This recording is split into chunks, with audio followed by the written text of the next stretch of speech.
This has to be one of the most beloved wrestling games of the early 2000s. We're talking about WWE Day of Reckoning. Now, somehow, I never played this game. Welcome to the first episode of I Never Played, a series where I'll catch up on the legendary pro wrestling games that I completely missed out on.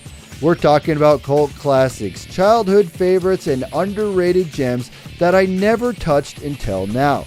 Today, we're starting off strong with WWE Day of Reckoning for the Nintendo GameCube, a fan favorite and a game that I completely skipped out on. Let's find out if this game deserves its legendary status or if I was right to ignore it. Back in 2004, for me, it was all about SmackDown vs. Raw on the PS2.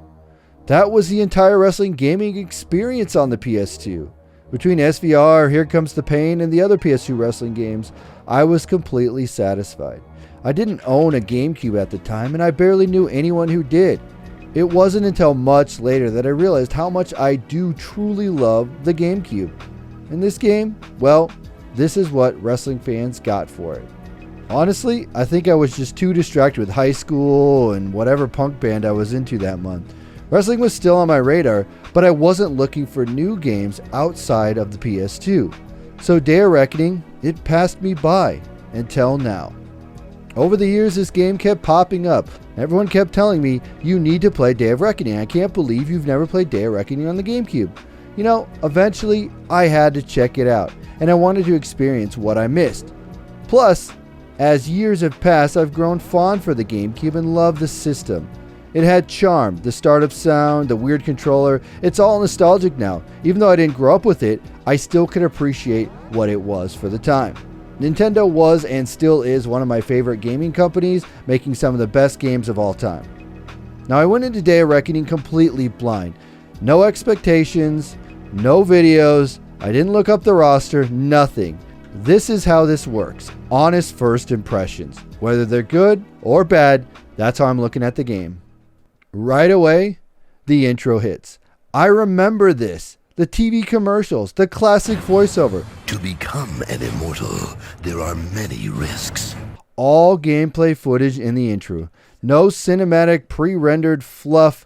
No real footage, just clean gameplay showing off the style. And we don't get that anymore. Then Bone Cracker hits. Shout out to Showcore. This is peak 2000s wrestling game energy. The menu screen immediately reminded me of SBR, the dark tones, bold fonts, heavy guitars in the background. All of it was familiar to that time period. And there's just something about this that feels like a Nintendo game. I don't know how to describe it, but if you played GameCube, this does remind you of that era. Before jumping into a match, I went straight to the tutorial. I didn't want to get embarrassed with not knowing how to play the game, so I figured I'd sharpen up my skills. But when I first got into it, I said, who are these two guys? One of them looks like he's straight out of a Create a Wrestler glitch, and the other looks like he sells backyard DVDs in the parking lot. That'd be very fitting for the time. The controls definitely felt familiar. A little No Mercy, a little SmackDown vs. Raw, but also different enough that I had to rewire my instincts.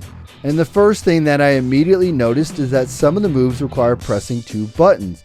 This just didn't make sense. Why would you need to press two buttons to do an Irish whip? There's a C stick that does not get used on this for the core gameplay mechanics, so that kind of stinks. And there's a couple other buttons that just feel like they should have been used, but they weren't used for this controller. It just didn't make any sense to me. I did find it very cool that there's different special moves, like a running strike special, which I think is cool. You can run and hold A, B while running, and you'll do a special move. So I think that's really cool, but honestly, two buttons just doesn't make sense to me when you can use other buttons on the controller. After this tutorial, I earned $2,000 of in-game cash, and I went shopping. I picked up a couple arenas, WrestleMania, Royal Rumble, SummerSlam, Survivor Series, and I even got the House Show Arena. I think unlockables are very cool. You can get movesets, you can get weapons, you can get arenas, and all of that is very, very cool because it keeps you going back to play the game to earn cash to unlock things, and that just makes the longevity of the game last even longer. Overall, pretty simple stuff.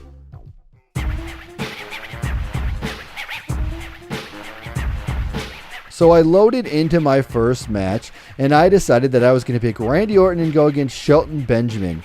As I got into it, I felt that the controllers were still a little bit awkward, partially because I was using an Xbox controller and I needed to map the buttons properly, but despite that, I gave it my best shot, and immediately there was a double countout and we both lost the match. What a perfect debut. Now it was time for a rematch. Shelton Benjamin again, and here I am as Randy Orton. I was finally getting the hang of it. Everything felt smoother now, but he hit me with a finisher and pinned me clean in the ring. I lost, but again, I was still learning the game, and I was having a little bit more fun with it. The animations were clean.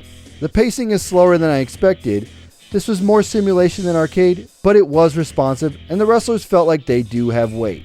It feels okay, but there's just something a little bit off about it, but maybe I'm just getting used to it. The big selling point for games like this are the story mode, the real heart of the game. It kicks off with Vince McMahon's office. He tells me that I'm fresh out of training, top of my class, but that I'm still a nobody in the WWE.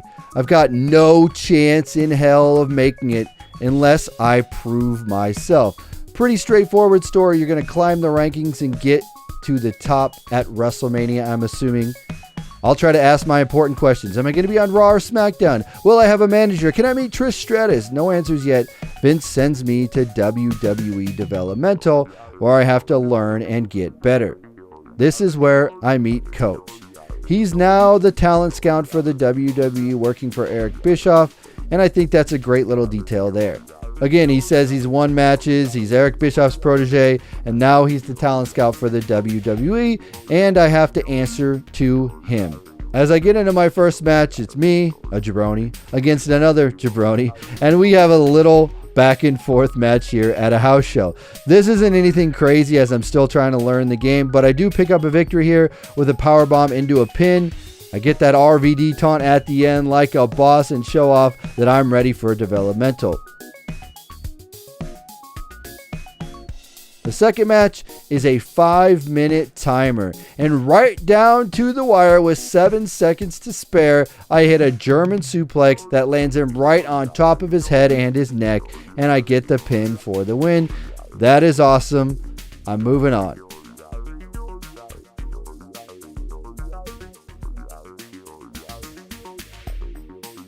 Then I run into Paul Heyman. He wants to see me hit my finisher twice in my next match. So far, the mode is structured, but it's got its charm to it. There's going to be little tasks and goals that I need to complete to get to where I want to be on the roster. Assuming if it plays out as I think it will, I'll go to Raw or SmackDown, I'll interact with some people, maybe join a faction and see where this goes. But that's where we'll leave the story mode for now. So now that I've played a few matches and I dove into the story mode, what's the verdict? I'm not going to do a deep dive on this game and explore everything that it has to offer, because the way I look at this series is I wanted to look at the game as a first impression, see what I think about it, and go based off of that. This is as if I first got the game and I was checking it out to see what I thought about the game. I thought that this game would feel just like No Mercy. It doesn't. It's its own thing. It's both its strength and its weakness. The biggest adjustment was the controls. I never quite got comfortable with the double button inputs. Using A or B to run or trigger moves feels clunky, especially since the GameCube controller has buttons that go completely unused. I feel like they were trying to innovate, but not necessarily for the better. However, once I stopped fighting the controls and started adapting, the gameplay opened up. The matches have a deliberate pacing, slower, heavier, but impactful. Moves land with weight. The selling of the animations are solid, the camera angles during big moments actually make you feel cinematic, and it just felt different than the PS2 games. The presentation is really what it shines here. The entrances, the lighting, even the menus felt mid-2000s WWE at its peak. The soundtrack also could have been straight from the SVR game, that crunchy rock style that we all remember, and that's a great thing. And I appreciate all the detail they put in things like arenas, unlockables, and wrestler portraits. Roster-wise, for 2004, it's solid. You've got major names from the Ruthless Aggression era, Cena, Orton, Jericho, Triple H, Batista, but I do feel like they're missing a lot of legends. There is match variety with singles, tag team, triple threat, fatal 4-way, handicap, Royal Rumble, ladder, TLC, cage, Hell in the Cell, brawn panties, and even Iron Man matches, but I still feel like this game is just missing something extra. Story mode though, it really surprised me. Developmental system, meeting Vince McMahon, Paul Heyman, working your way up, that's all the great underdog story that feels like what it would be if you started in developmental trying to break it into the WWE at that time. It's not flashy, but it does have its charm, and it is focused, and it does have an endpoint. I could see where they were going with that. If I'm comparing it to other wrestling games at the time, WrestleMania 19 still edges out for me. I think that the WrestleMania Revenge mode is one of the best modes in any wrestling game, so that's always got a soft spot for me. But I completely understand how some people grew up with this game and love it so much. To me, it's a transitional title. 1 foot in the old AKI style and 1 foot stepping towards the modern 2K simulation. If I had to sum it up, it's a great feel game. It might not have the biggest roster or the deepest mode selection, but it feels authentic. If you grew up with the GameCube, I can completely understand why this game would shape your love for pro wrestling video games. Well, there it is, my first time playing WWE Day of Reckoning. It took me 20 years to finally sit down and see what all the fuss was about, and honestly, I get it. This game is a time capsule. It captures a very specific moment in wrestling when the developers were trying to balance the difference between simulation and over-the-top fun. Would I keep playing it? Yeah, I think I would, especially the story mode. I want to see where the development and the story goes, and something satisfied about earning your spot match by match and proving Vince wrong is something that I think is great for wrestling video games. More than anything, the game makes me appreciate that creativity of that era, when every console had its own wrestling game. PS2 had Here Comes the Pain, Xbox had Raw 2, GameCube had Day of Reckoning. You don't see that anymore. Everything's centralized under one studio, and that's part of why I'm doing this series, to go back and experience the variety that isn't around anymore. I think if they would be more free with the licensing of WWE video games, we could have some real treasures in the modern day gaming scene. But that's where I'm going to leave it with this video. Let me know what game I should visit next that I haven't covered on this channel, because there's a lot of them. And as always, I'm TonyPizzaGuy. We'll see you in another video.